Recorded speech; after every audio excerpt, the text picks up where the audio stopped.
আগে ছিল না ভাই মেন্টাল হেলথ, আগে একটা জিনিসই ছিল ফিজিক্যাল হেলথ।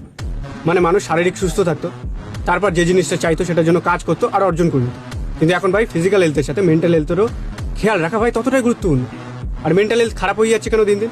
কারণ ফোন এসে গেছে না সবার হাতে হাতে। ফোন আবার কি করলো, উদাহরণ দিয়ে বোঝাচ্ছি। ধর তুই 2 কিলোমিটার কোনো জায়গায় দৌড়ে আসলি, যেই ঘরে আসলি তখন তোকে একটা কাজ দেওয়া হলো। এখন সেই কাজটা করার মতন তোর ভিতর কোনো এনার্জি নেই, এটা স্বাভাবিক ব্যাপার, কারণ ওই এনার্জি অন্য জায়গায় বেরিয়ে গেছে। এখন এই কাজে তুই কোনো এনার্জি ফিল করবি না, এটা নর্মাল ব্যাপার।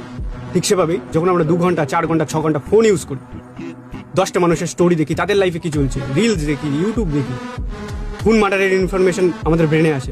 তো এত ইনফরমেশন যখন ব্রেনে যায় না, ব্রেনও হাঁপিয়ে যায়। আর ওই ব্রেন নিয়ে তুই যখন পড়তে বসিস বা কোনো ক্রিয়েটিভ কাজ করিস, তখন ব্রেন একবারে নেতিয়ে পড়ে। বাকি এটা যদি তোর বিশ্বাস না হয়, যেদিন তোর খুব গুরুত্বপূর্ণ কাজ থাকবে সেদিন ফোনটাকে পুরো অ্যাভয়েড কর, আর তারপর সেই কাজে যা। তখন দেখবি তোর ব্রেন হাই এনার্জি সেদিন ফিল করবে, আর তুই তোর বেস্ট পারফরমেন্স দিয়ে আসবি। আর নিজের মেন্টাল হেলথ ঠিক রাখার একটাই উপায়, মেডিটেশন। আর যত ভালো খাবার খাবি তত ভালো বডি তৈরি হবে, আর যত ভালো তথ্য তোর ভিতরে যাবে তত ভালো তোর মেন্টাল হেলথ থাকবে।